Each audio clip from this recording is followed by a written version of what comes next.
Kitab Bilangan diberi nama demikian atau Numbers dalam bahasa Inggris karena dibuka dengan sensus. Tapi di dalam bahasa Ibrani, nama dari kitab ini adalah Bamidbar, yang artinya di padang gurun.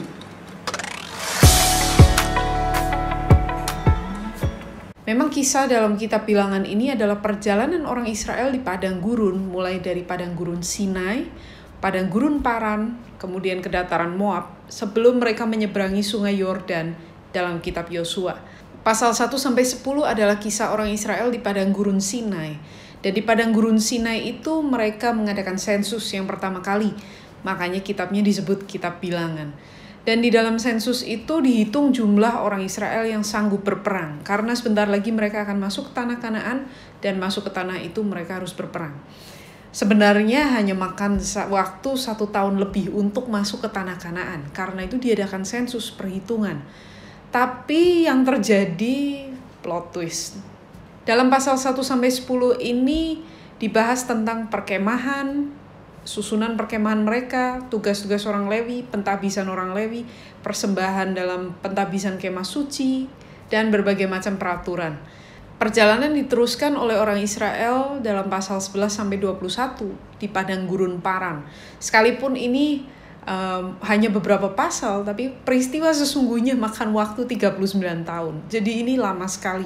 Dan kenapa bisa sampai demikian? Karena orang Israel berkali-kali memberontak terhadap Allah. Berkali-kali mereka membuat Allah murka. Mulai dari nyala api di perkemahan mereka. Ketika orang-orang Israel bersungut-sungut kepada Allah. Dan Allah menyalakan api di pinggir perkemahan mereka.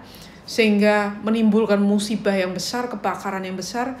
Musa berseru kepada Allah minta pengampunan. Dan tempat itu dikenang sebagai Tabera, yang artinya terbakar.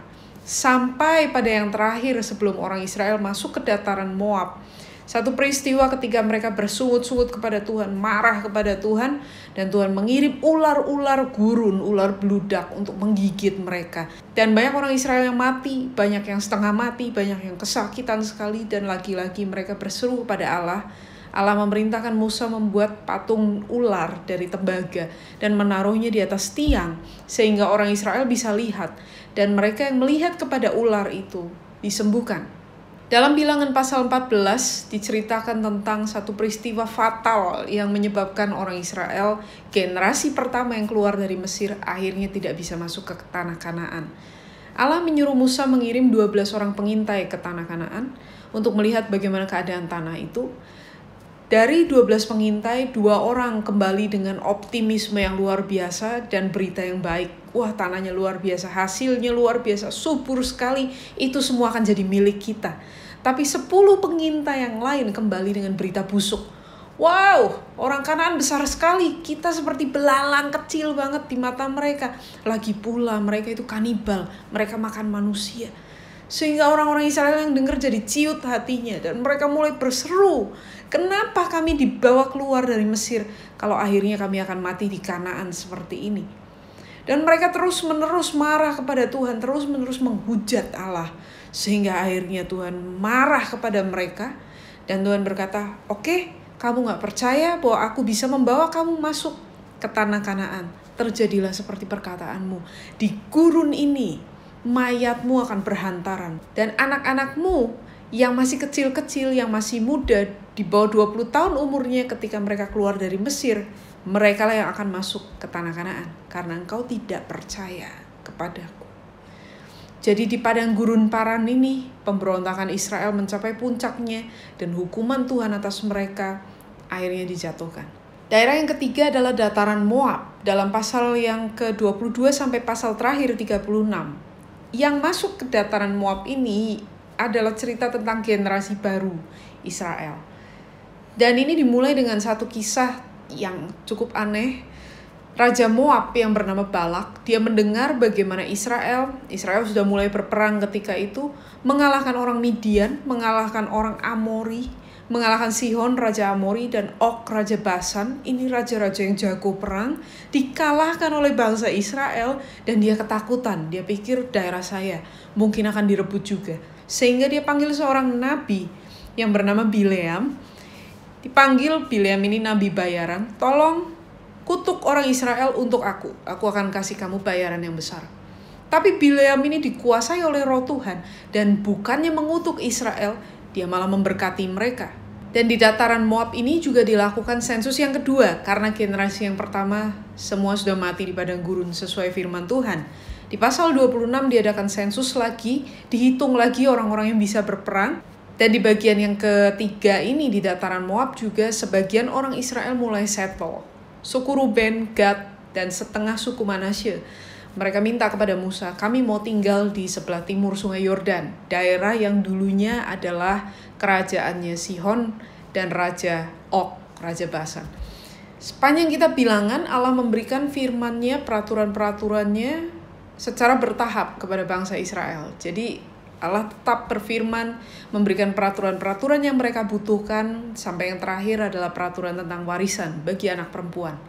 Dan kisah orang Israel dalam pasal 11 sampai pasal 21 di padang gurun Paran, bagaimana mereka memberontak terhadap Allah, ini menginspirasi penulis-penulis lain di dalam Alkitab.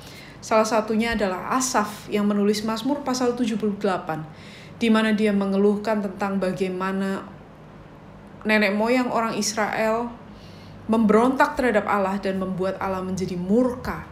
Paulus juga di dalam perjanjian baru 1 Korintus pasal 10 mengingatkan semua yang dialami orang Israel.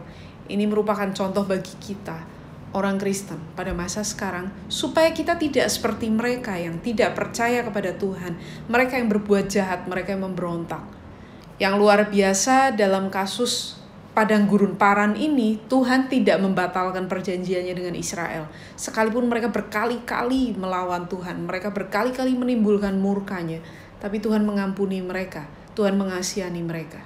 Dan di dataran Moab, teman-teman, ini satu generasi yang baru dari orang Israel. Satu generasi yang siap untuk berperang dan merebut tanah Kanaan. Di pasal 26 diadakan sensus yang kedua, dan sebagai pengesahan dari pergantian generasi ini, Yosua diangkat sebagai pemimpin menggantikan Musa. Kita belajar dua hal dari kitab bilangan ini secara garis besar. Yang pertama adalah ketegaran hati bangsa Israel. Mereka bersungut-sungut kepada Tuhan terus-menerus.